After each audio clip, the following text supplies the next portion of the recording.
오늘은 진짜 비싼 얘기 듣는다 진짜. 와. 아유.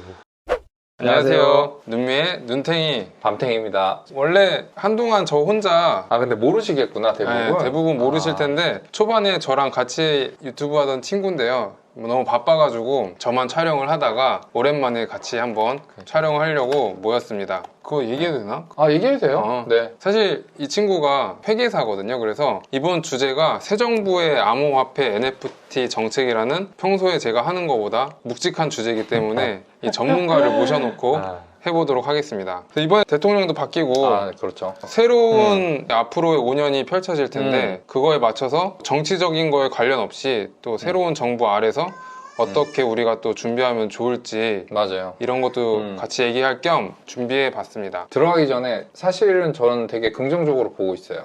네. 왜냐면 바뀌기 전 정부는 사실 그렇게 호의적이진 않았거든요. 그쵸? 저는 그 현장에서 고객들하고 얘기를 하다 보면 답답한 부분도 되게 많았고 뭔가 정책적으로도 이도 저도 아닌 그러다 보니까 명확한 가이드라인이 없으니까 회사나 스타트업 쪽에서도 어떻게 방향을 잡아야 될지 모르는 그런 상황들이 많이 연출이 되더라고요. 그쵸. 그래서 이번에 정책이 좀 더 명확하게 좀 더 우호적으로 들어오면 그런 부분들이 많이 해결될 수 있지 않을까 그렇게 기대하고 있어요. 네, 이제 본격적으로 새 정부 정책을 또 얘기를 해보도록 할 텐데 먼저 이거를 들어가기 전에 IEO, ICO, STO 요 세 가지에 대해서 간단하게 얘기를 하고 들어가야 될 것 같아요. 이거를 하는 이유는 앞으로 그 정책 얘기를 하면서 이런 단어들이 많이 나오기 때문에 요거에 대해서 간단하게 먼저 살펴보려는 거고, ICO는 이니셜 코인 오퍼링의 준말이다. 그래서 초기 암호화폐 공개라는 뜻이다. 이렇게 나와 있고요. 요거를 간단하게 설명하면은 어떻게 되죠?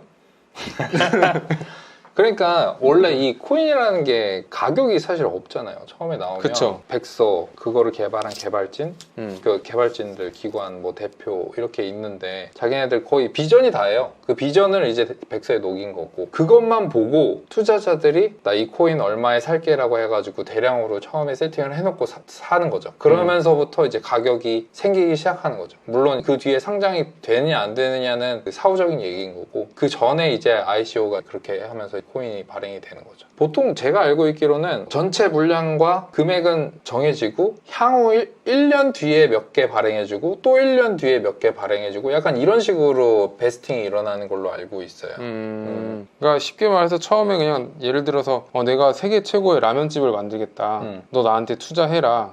그냥 이런 식으로 꿈과 희망만 딱 얘기하고 돈을 모금을 해가지고 하는 그런 거라고 저는 그런 거 알고 있는데 물론 그게 단계가 좀 다르긴 할 거예요. 어느 정도 뭐 가시적인 게 나와가지고 투자가 진행되는 경우도 있고 그렇지 않은 경우도 있고 그래서 그것도 라운드가 여러 라운드에 걸쳐서 투자자들을 모집할 거예요.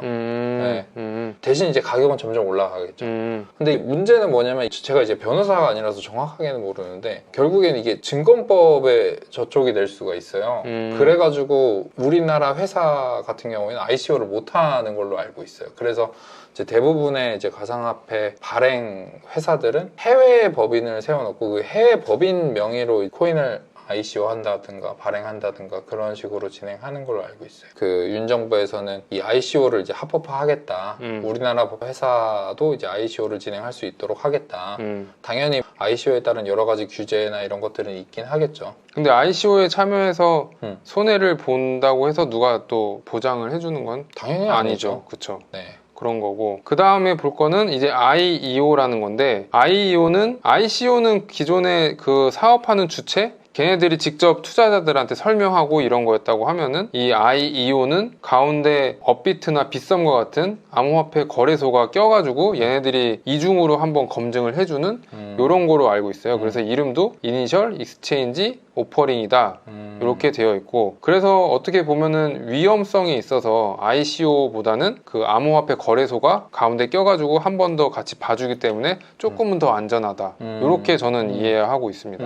근데 이게 우리나라 거래소는 아마 없을걸요? 지금은 그렇죠. 네. 그래서 그 바이낸스 거래소를 들어가 보면 런치패드인가 그런 기능이 있어요. 그게 아마 요거일 거예요. 바이낸스에서 자기네들이 조금 뭐 어느 정도 약간 그 필터 해가지고 괜찮은 것들을 이제 그 런치패드를 통해서 투자할 수 있도록. 런치패드가 그거잖아요. 로켓 쏘아 올릴 때 네, 맞아요. 패드라 그래야 되나? 그거. 네, 그렇습니다. 그리고 IEO는 ICO에서 암호화폐 거래소가 꼈다. 쉽게 그렇게 생각하시면 되고, 그 다음에 STO. STO는 Security Token Offering이라고 해서 요거는 제가 아는 걸 말씀을 드리면은 먼저 IEO랑 ICO는 어떻게 보면은 돈을 모으려는 사업자, 사업 주체가 자신들의 비전을 보여주고 뭔가 사업적인 성과를 보여주면서 사람들한테 돈을 모으는 거라고 하면은 이 STO는 뭐냐면은 꿈과 희망 이런 것뿐만 아니라 실제적인 실물 자산을 담보로 해가지고 돈을 모으는 거죠. 그리고 예를 들어서 ICO랑 IEO는 약간 신용대출 느낌이면은 STO는 담보대출 느낌 이런 식으로 저는 지금 이해를 하고 있어요. 어때요? 느낌 왔어요. 네. 부동산이나 이런 것들 그쵸. 기초자산이 있다는 얘기잖아요. 그렇죠. 근데 저는 이게 항상 좀 궁금한 게 그거였어요. 지금 제가 알고 있기로는 있긴 있거든요. 그 부동산을 예를 들어서 건물 하나가 있는데 그 건물을 토큰 10,000개로 쪼개가지고 그 10,000개를 이제 계속 거래하게 되는 거죠. 그러면은 그 토큰 10,000개의 시가총액이 그 건물의 시가총액이 되는 거죠. 그렇죠. 네, 그런 개념인데 하나 연결고리가 좀 불명확한 게 이 부동산의 소유권은 사실 이제 현재 법령상 등기해가지고 등기권자 그 소유권자가 가져가는 거잖아요.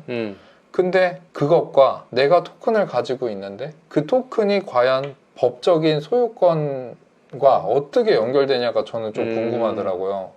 근데 그게 만약에 해결이 아직 안 된 부분이라고 하면은 이 연결고리에 대한 그 법적 제도 장치가 마련이 돼야 사실 투자자들도 어떻게 보면 기초자산이 그치. 있다고 해가지고 가져간 건데 혹시 모를 문제가 생길 수 있잖아요. 그쵸.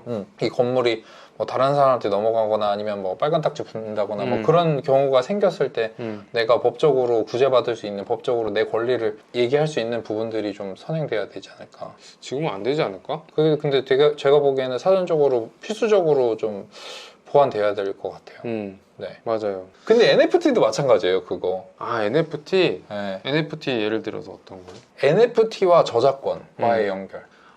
그거는 별로 어렵지 않은데. 아, 그래요? 네. 어떻게 돼요? 저작권이라는 거는 네.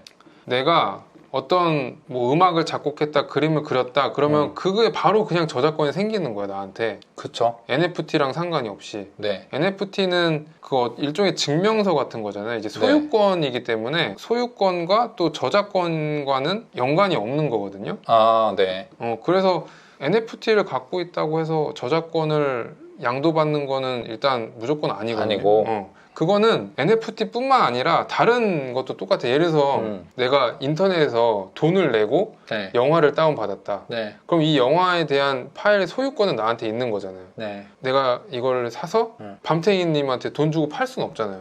그쵸? 네. 그쵸. 왜냐, 나는 상업적인 권리가 없기 때문에. 그런 거예요. 그런 거랑 똑같은 거죠. 그 영화를 다운받아서 내가 2차 가공을 해서 뭔가 딴짓을 할 수가 없잖아요. 이게 저작권법에 위배되기 때문에. 그래서 소유를 했다는 것과 내가 이 컨텐츠에 대한 저작권을 갖고 있다는 거는 별개의 문제이기 때문에 요거는 명쾌하게 지금. 근데 그러면 소유권은요? 예를 들어서 NFT도 실물 자산과 연결된 NFT들이 있잖아요. 실물 자산과 연결된 부동산도 있을 수도 있고 아니면 뭐가 있을까? 예를 들어서 건물이라고 한다면 마찬가지로 건물에 대한 소유권은 등기부등본에 의해서 소유권이 정해지는 건데 이 NFT를 가지고 있다고 그 소유권이 넘어가는 건 아니잖아요. 그거를 연결을 시키려면 이렇게 해야 될 것 같아요. 법인 소유를 할 거잖아요. 그 건물을 계약서를 쓸 때 그러니까 일단 소유는 법인으로 하고 법인과 투자자들의 계약서를 쓸 때 그거에 대한 소유권은 어떤 걸로 증명을 한다라는 식으로 이렇게 해놓으면 되지 않을까 라고 싶기는 한데 그 중간에서 사적인 계약이 들어가서 그 연결고리를 만들어야 된다. 네. 현재로서는 뭐 법령이 없으니까. 그쵸. 아무튼 오히려 근데 그런 부분들이 좀 보완이 돼야 약간 투자자 보호 측면에서 더 괜찮을 수는 있겠네요. 그쵸. 근데 그렇게 되는 게 사실 굳이 이게 NFT나 STO 뭐 이런 걸로 코인 이런 걸로만 해야 될까? 이런 생각도 들어요. 왜냐면은 이미 우리 시중에 리츠 같은 게 존재를 하잖아요. 있죠. 그런 걸로 충분히 그게 이거 아니에요, 그치? 수익증권처럼. 그래서 꼭 이게 블록체인과 암호화폐로만 그쵸. 이게 꼭 필요한 기술인가? 기존에 있는. 근데 수익증권은 보면 이름에서 보면 알겠지만 사실 소유권하고는 상관이 없어요. 내가 그 수익증권을 가지고 있다고 해서 이 부동산을 소유하진 않아요. 이 부동산에서 나오는 수익만을 받아갈 권리를 가지고 있는 거죠. 그렇구나. 그런 식으로 만약에 그 수익증권 형태라고 한다면 또 그런 그 성격이 좀 약간 규명돼야 될 것 같아요, 법적으로. 윤정부 4가지 핵심 공약 해부. 오히려 여기에서 되게 할 말이 많을 것 같은데요? 5월에 더 기대되는 가상화폐, 윤정부 4가지 핵심 공약 해부. 그래서 여기 보면은 4가지 핵심 공약이 이렇게 나와 있어요. 이거 좀 확대를 해보면은 여기 보면은 코인 양도소득 5천만 원까지 세금 면제, 그리고 디지털 자산 기본법 제정 및 디지털 산업진흥청 설립, 그리고 국내 코인 발행 ICO 허용과 거래소 발행, 도입, NFT 거래 활성화 등 이렇게 지금 나와 있습니다. 자, 일단 첫 번째부터 볼까요? 코인 양도소득 5천만 원까지 세금 면제. 지금은 250만 원까지 그 양도소득공제잖아요. 분류는 이제 기타 소득이고, 그 내가 양도한 가액이 있으면 양도한 가액 빼기 취득가액. 에다가 250만 원 공제하고 22%거든요. 그게 2023년 1월 1일부터 적용이에요. 근데 이제 그거 연기 안 됐어요? 아직 안 됐어요. 네. 작년에 이제 연기를 해서 2023년 1월 1일부터인데 지금 또 얘기 나오고 있는 건 1년 더 미루겠다라는 얘기가 나오고 있는데 그건 아직 뭐 좀 더 시간 지나봐야 알 것 같아요. 근데 이제 여기에서의 문제점은 뭐냐면 코인 양도소득이 과연 기타 소득이냐, 이 기타 소득으로 분류한 게 사실 히스토리가 있거든요. 자본소득이 아니에요? 그렇죠. 왜냐면 전 정부 입장에서는 이 코인이라는 거를 금융자산으로 인정하기 싫은 거예요. 그치. 그러니까 금융소득 아니다. 그럼 뭐냐라고 했을 때 다른 게 다 아니니까 기타소득이다 라고 해서 기타소득 분류가 됐었던 건데 비트코인도 뭐 가격도 많이 오르고 이런 가상화폐 시장, NFT 시장이 커짐에 따라서 세계적인 흐름이 이제 그쪽으로 왔잖아요. 맞아. 이쪽으로. 그러다 보니까 인정을 안 할래야 인정을 안 할 수가 맞아. 없는 상황인 거고. 이게 정부 탓이라기보다는 그때 네. 전 정부에서 네. 그때 당시 분위기가 좀 그랬었던 것 같아요. 그쵸. 그냥 세계적으로 그쵸. 이 암호화폐에 대해서 그냥 자산으로서 인정을 하기 싫은 분위기가 있었죠. 그래서 기타 소득으로 분류를 했었던 그런 히스토리가 또 있었고.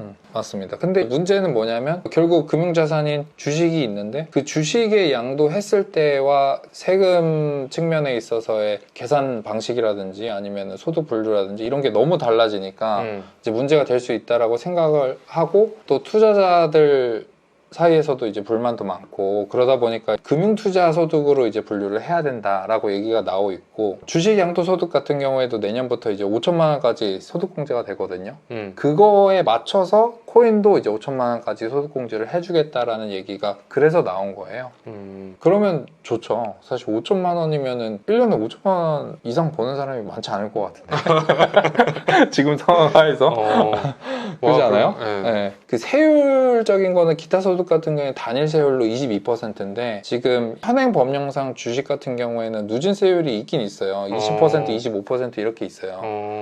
좀 확실하지 않은데 아마 20%, 25%일 거예요. 아직 저도 도입이 안 돼서 정확하게 기억이 안 나는데 그래서 아마 만약에 코인이 도입된다고 하면은 누진세가 될 수는 있어요. 그렇다고 하더라도 5천만 원 소득공제가 훨씬 더 이득인 거죠. 저거 말고도 내가 손실을 봤을 때 투자 손실이라고 해야 되나? 투자 손실에 대해서도 이제 그 상계를 해야 되느냐 아니면 2월 해줘가지고 그 부분을 또 내년에 그 소득에서 또 까주느냐 이런 여러 가지 논의들이 이슈들이 있는데 그거는 조금 더 법안 제정하는 거 시간이 지나봐야 좀 알 것 같아요. 이거를 근데 양도소득을 매길 수가 있을까? 왜 못 먹여요? 실명 이런 거. 아 금융실명제 말씀하시는 거예요? 기존에 있어서? 그래서 지금 작년부터 트래블을 열심히 하고 그쵸. 있긴 한데 작년부터 이 코인 NFT를 제외하고 얘기를 해보면 코인은 거래소만 조지면 돼요. 정부 입장에서. 아 그래요? 네. 왜냐면 거래소만 조지고 트래블을 도입을 하는 거야. 물론 트래블도 한계가 있죠. 왜냐면 그 트래블을 완벽하게 규제를 할 수는 없으니까 그치. 개인 지갑 통해서 그냥 다른 해외 거래소 보내거나 이렇게 그러니까. 하면서 할 수 있으니까 그치. 근데 그렇다고 하더라도 거래소 단계에서 내가 양도하거나 양수를 했을 때 매수를 했을 때 그 거래 내역이 거래소가 분기별로 연도별로 국세청에 보고를 하게 돼 있어요 이제. 그리고 거기에는 이체 내역도 당연히 들어가 있고 만약에 이체를 했어요. 비트코인 뭐 10억을 이체했어요. 좋겠다. 그러면은 10억을 이체했는데 양도를 안 해서 신고를 안 했어요. 근데 국세청에서는 그 윤탱이님이 이체한 사실은 알고 있어요. 그러니까 소명하라고 할 거예요. 이거 양도한 거 아니냐고. 그러면은 윤탱이님이 그 소명 요청에 그 응해서 여러 가지 뭐 증명 서류를 가지고 나는 양도를 안 했고 그냥 아직도 보유를 하고 있다라는 걸 소명을 안 하면 국세청이 그냥 그거 이체한 거로 과세할 수 있어요. 그렇구나. 네. 그럼 이게 도입이 되기 전에 음. 내가 있는 모든 전 재산 예를 들어서 해외 거래소에 넣어놓으면은 해외에서 그래서 넣어놓으면 괜찮죠. 근데 문제는 뭐냐면 원화로 바꾸기가 힘들어. 원화로 바꾸기 힘들죠. 결국엔 그게 문제예요. 그러면 이민 네. 가면 되겠네. 가보세요. 아무튼 근데 그렇게까지 해서 하는 사람들은 못 맞겠다. 못 맞고. 그렇죠. 그렇죠. 결국엔 문제 되는 거는 결국엔 한국에 들어와서 원화로 바꿀 거고 원화로 바꾸는 것까지 성공하더라도 그 사람이 예를 들어서 부동산 취득한다. 그러면 또 자금 출처 조사 같은 게 있으니까 솔직히 소액 같은 거는 잘 안 건드려요. 근데 내가 몇십억 몇백억을 벌었어. 그럼 뭐 하실 거예요? 집 사실 거잖아요. 대한민국 사람들 뻔해. 다 집 사지. 그렇지. 그럼 집 사면 요즘 집값이 강남에 있는 집값이 뭐 30억에서 50억 이렇게 하는데 그거 직장인들 여태까지 직장인들 근로소득 원천징수 명세에서 뽑아봤자 얼마 나오겠어요. 그러면 그렇죠. 증여 아니면 코인이겠지. 사이즈 나오죠. 이런 시스템들이 아마 앞으로는 더 촘촘하게 그게 될 거예요. 이게 사실 근데 비단 원래는 코인 문제만은 아니었어요. 왜냐면 현금 거래도 다 똑같아요. 물론 지금은 은행 가가지고 내가 현금으로 뭐 몇천만 원 인출을 하면은 그거 국세청에 또 보호하게 돼 있거든요, 은행이. 근데 옛날에는 그게 없었으니까 옛날에 그냥 현금으로 가지고 몇천만 원씩 가지고 있다가 그 현금 증여하거나 뭐 이러면 사실 추적이 어렵죠. 그거랑 똑같아요. 그렇구나. 빠져나갈 구멍은 있긴 있지만 그래도 있죠. 빠져나갈 구멍은 상당 부분은 커버가 가능하다. 그렇죠. 이렇게 보면 그쵸. 되겠네요. 좋습니다. 왜냐하면 이거 도입 전에는 사실 무법지대였죠. 아니 정말로 그냥 그치. 무법지대 그거 진짜 그 단어 그대로예요. 무법지대지.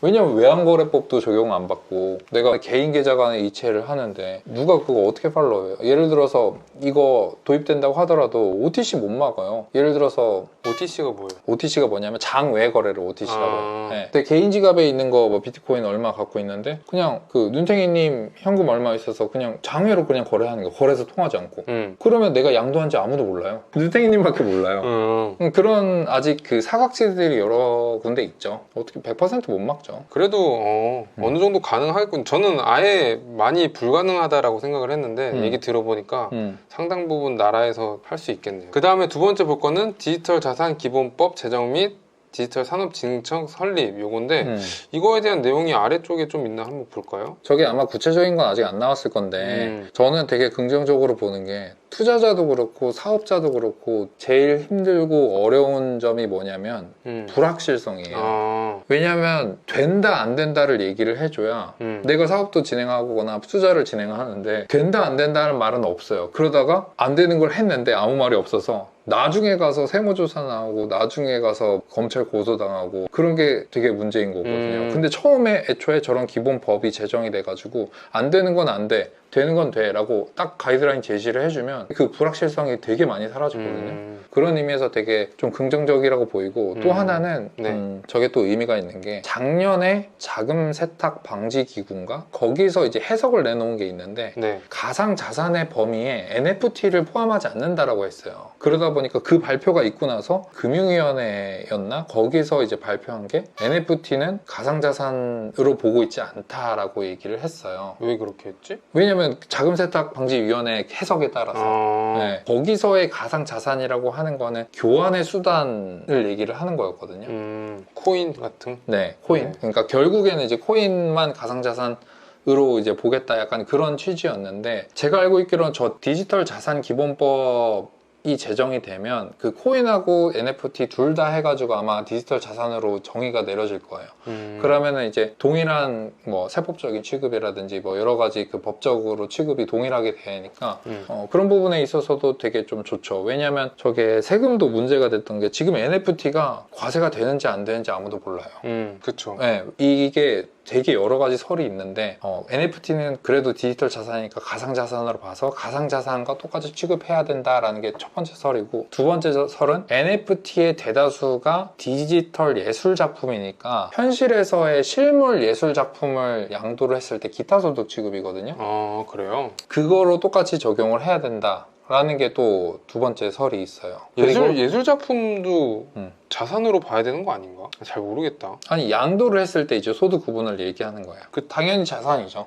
자산인데 그냥 예를 들어서 기타 소득으로 구분을 한다 그거를. 지금 뭐 가상자산도 기타 소득이긴 한데 다른 점은 뭐냐면 가상자산을 양도했을 때 소득공제가 250만 원인데 예술 작품을 양도를 했을 때는 소득공제가 6천만 원인가 그래요. 그러니까 6천만 원까지 비과세요. 심지어 국내 작가의 예술 작품을 양도를 했을 땐 비과세고.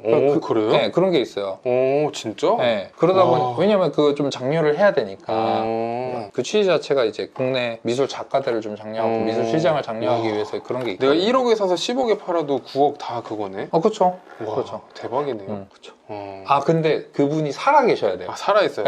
생존 작가이셔야 돼요. 그러니까 빨리 양도해야 돼. 재밌죠? 네. 그래서 그 설이 두 가지가 있어요. 그리고 세 번째는 이제 과세 대상이 아니다라고 그냥 보는 거. 근데 이런 것들이 아직 정확한 가이드라인 해석이 안 나왔기 때문에 시작은 다 기본법이거든요. 국세도 국세 기본법이라는 게 있어요. 그 기본법이 제정이 돼야 여러 가지 서부 법령들이 생겨나면서 좀 더 명확한 가이드라인을 이제 투자자나 사업자들한테 제시해 줄 수 있는 거죠. 멋있습니다. 저요? 네. 아우 제가 먹고 사는 일인데. 이야, 오늘은 진짜 비싼 얘기 듣는다 진짜. 와. 아유.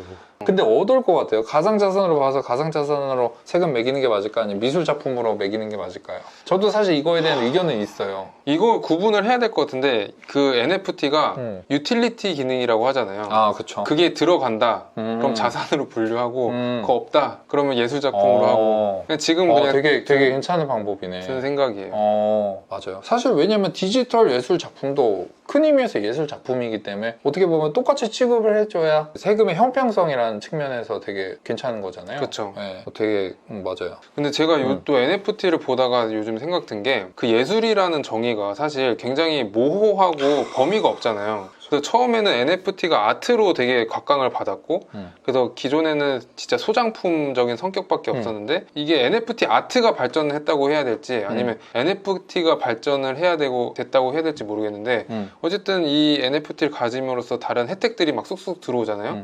그럼 이 예를 들어서 BAYC라고 했을 때 이걸 진보된 NFT 아트로 봐야 될지 그럼 이걸 그냥 저는 그렇게 보지는 않아요, 사실은. 근데 이게 그러니까 왜냐면 NFT라는 기술이 들어오면서 이 NFT 시장은 정말 어마무시한 가능성을 가지고 있고 아직도 초기 단계잖아요. 그 유형이 저는 이제 크게 현재로는 두 가지로 보는데 물론 유틸리티성 빼고 하나는 그 디지털 아트적인 부분 그리고 두 번째는 커뮤니티를 활성화하는 회원권으로서의 NFT 이렇게 크게 두 가지로 보는데 사실 두 번째 거는 PFP 그 보여지는 것 자체는 수단일 뿐이고 그거의 실질은 그 뒤에 있는 커뮤니티가 그 실질이라고 저는 봐요. 하긴 BAYC도 처음에 트윗 올라온 것들 보면은 자기네들이 멤버십을 추구하겠다고 이렇게 나왔기 때문에 아무튼 그렇습니다. 네, 좀 그렇습니다. 얘기가 샜는데 네. 세 번째 그 ICO랑 IEO는 아까 좀 얘기를 했으니까 넘어갈까요? 그렇죠. 네. 네, 얘기를 하고 이게 그 얘기가 있더라고요. 우리나라에서 ICO랑 IEO가 안 되다 보니까 국내 코인들이 이런 바이낸스나 해외 플랫폼 가서 ICO를 하고 이러다 보니까 국부가 유출된다. 뭐 이런 얘기도 있더라고요. 그래서 이런 거를 국내에서 하는 게 좋다라고 제가 대선 토론회 때 봤던 것 같아요. 그런 국부가 유출되긴 되겠죠. 네, 그래서 뭐 이게 국내에서 하는 게 좋다라는 의견도 있었다라는 거 그냥 전달해드리고. 아니 맞는 것 같아요. 왜냐면 ICO가 해외에서 발행되면 사실 투자자들도 물론 국내 투자자들도 있겠지만 해외 투자자들도 많이 참여하잖아요. 그렇죠. 근데 그러다 보면은 국내에서 과세할 수 없는 그 세원 자체가 많이 줄어들거든요. 근데 저거를 공식화를 해서 특정 이제 규제나 아니면 절차에 따라서 하게 되면 공개적으로 저게 진행이 되기 때문에 이 세원 마련이 쉽죠. 국세청 입장에서는. 그리고 또 투명하고 그런 의미에서 국부 유출이라고 하는 거 아닐까요? 그렇군요. 그리고 또 거래소들 왜냐면 거래소들 수수료도 바이낸스 수수료 가면은 사실 우리나라 국부는 아닌 거니까. 그렇지. 네. 오케이. 그리고 마지막으로는 NFT 거래 활성화 이런 거는 사실 이런 기본법 제정이나 산업진흥청이 설립되면은 이런 게 같이 따라올 것 같아요. 그래서 요거는 넘어가 보도록 하겠습니다. 그 다음에 볼 거는 저작권 이슈부터 해결한다. NFT 활성화 약속 전 단주는 짝퉁 NFT 퇴출 요건데 기사 한번 볼게요. 이게 NFT가 처음에 나왔을 때 네. 이 저작권에 대해서 사람들의 오해가 많았거든요. 그래서 내가 어떤 NFT를 샀으면은 네. 저도 처음에 그 생각했어요. 이거 NFT 내가 샀어. 그럼 이거 가지고 내가 티셔츠에 박아서 팔아도 되나? 이런 생각을 했었거든요. 근데 그게 이미 기존에 작품 활동을 하시는 작가분들은 명확하게 알고 계시더라고요. 그냥 아 이거 산다고 그렇게 하시면 안 돼요. 딱 얘기하더라고요. 이게 왜 그 저작권이랑 소유권이랑은 분명히 분리되는 것이 있기 때문에 그렇게 NFT를 샀다고 해서 내가 당연히 이 NFT를 갖고 마음대로 할 수 있는 건 아니다. 라는 거고. 소유권만 이 NFT의 소유권만 갖고 있는 거죠. 그쵸. 그럼 뭐 예를 들어서 포켓몬 카드를 내가 샀어요. 그럼 이 포켓몬 카드를 그냥 갖고 있는 거지. 그 카드를 갖고 뭔가 이 캐릭터를 갖고 내가 뭔가 할 수 있는 건 아니잖아요. 그렇죠. 그런 개념이라고 보시면 되고, 그런 것들에 대해서 근데 일반 사람들은 모르기 때문에 이런 것들을 나라든지 아니면 그 NFT 마켓플레이스라든지 이런 걸 교육을 해주는 게 굉장히 필요하다라고 생각을 하고, 이 기사의 내용은 그런 문제가 있어요. 내가 예를 들어서 눈미 로고가 엄청 예를 들어서 유명하다. 근데 모르는 어떤 사람이 이거를 도용을 해서 NFT를 발행해서 팔았다. 그러면 사실 이거는 짝퉁이 되는 거잖아요. 그렇죠. 그래서 이런 것들을 이제 방지를 하겠다라는 거고, 이거에 대해서 최근에 제가 중국에서 나온 기사인데, 중국에서는 이 짝퉁 NFT를 파는 거를 마켓플레이스 너네가 감시를 해야 된다, 이렇게 또 얘기를 했다고 하더라고요. 마켓플레이스라는 게 오픈시 오픈시 같은 데에서. 근데 저는 그게 좀 와닿아요. 왜냐면 메타공즈 이제 제일 유명하니까 네. 들어가면 짝퉁 진짜 많아요. 근데 그게 어느 게 오피셜인지 정말 처음 들어가서 아무것도 모르시는 분이 잘못 클릭하면은 사실 이제 거기 보면 오너만 봐도 이제 보이긴 하거든요. 오너가 막 뭐 한두 명이다, 10명 내외다 그러면 그건 진짜 짝퉁인데 이제 진짜 같은 경우에는 수천 명이 갖고 있잖아요. 그렇죠. 그렇긴 한데 그거를 오픈시에서는 아무런 필터 없이 그냥 다 올려주는 거예요. 그렇죠. 적어도 1차 필터는 해줘야 되는 거 아닌가라는 생각이 들더라고요. 피해자가 꽤 많이 생길 것 같아요. 이제 윤 대통령이죠. 윤 대통령이 짝퉁 NFT를 퇴출하기 위해서 저작권 정책 마련을 한다, 이런 내용이고요. 그래서 문화체육관광부에서 메타버스 NFT 관련 저작권 쟁점 연구 용역을 발주 공고를 했대요. 그래서 요거에 대해서 또 이런 식으로 진행이 된다라는 기사였고, 그 다음에는 요거는 뭐냐면은 정부에서 지금 NFT 관련해서 이렇게 다양하게 지금 연구 용역 발주를 했대요. 그래서 과학기술정보통신부 여기서는 NFT 표준화, 그리고 정보통신산업진흥원 여기서는 규제 개선 및 블록체인 진흥을 위한 법제도, 특허청, 지식재산 관점, NFT 활용, 그리고 금융위원회에서는 뭐 규제 방안 이런 거에 대한 연구 발주를 냈다, 이런 기사고요. 근데 저희를 촬영하는 카메라가 배터리가 다 돼가지고 오늘 이제 열띤 토론을 해가지고 그죠? 네네네. 그래서 저희 목소리만 이제 나갈 텐데 이렇게 해가지고 새 정부 아래에서 NFT와 암호화폐가 어떻게 될 것인지에 대해서 얘기를 했는데 너무 두서없이 얘기해가지고. 그러니까요. 편집을 좀 잘해주세요. 네. 사실 할 얘기는 더 많았는데 너무 늦어가지고 집에 가셔야 되니까 좀 자제했습니다. 감사합니다. 네. 아니 시간이 또 나중에 나면은 한번 네네. 난상 토론처럼 한번 편하게 맥주 한잔 하면서 아 좋아요. 카메라 켜놓고 그냥 편하게 얘기해도 좋을 것 같아요. 종종 불러주세요. 아니 뭐 부르고 싶어도 시간이 안 돼요. 아 제가 불러야 되나요?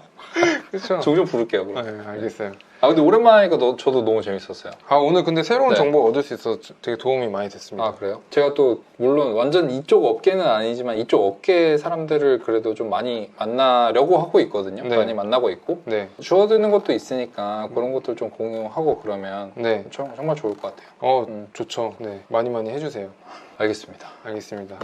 그럼 오늘은 여기까지 하겠고요. 오늘 영상이 도움이 되셨다면 구독과 좋아요 부탁드리고 댓글도 많이 남겨주시면은 저희가 아는 내용에 한해서 열심히 답글 달아드리도록 하겠습니다. 그러면 다음에 뵙겠습니다. 안녕. 안녕. 다음에 또 봐요.